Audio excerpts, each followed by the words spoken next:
Tim Opsional Unit 2 Subdit 4 Tiviter bersama dengan Brimopolda Sumsel berhasil menggagalkan penyelundupan BBM ilegal saat berada di Jalan Lingkar Selatan Kota Palembang.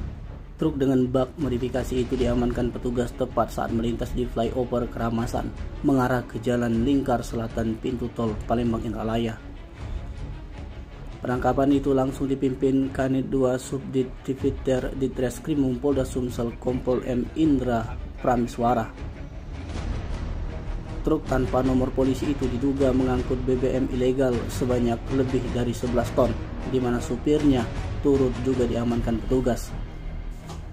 Pada awalnya proses penangkapan tersebut, petugas unit 4 Subdit Tiviter bersama bersih tegang dengan sekelompok berpenampilan seperti preman yang diduga membackingi penyelundupan BBM ilegal tersebut.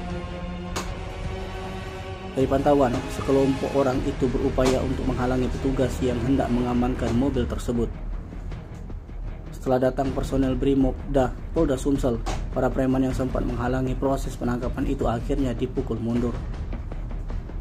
Direktur Ditreskrimsus Polda Sumsel Kombes Pol Bagus Supratomo mengatakan penindakan tersebut merupakan bentuk nyata dari program 100 hari Hasta Cita Presiden Prabowo.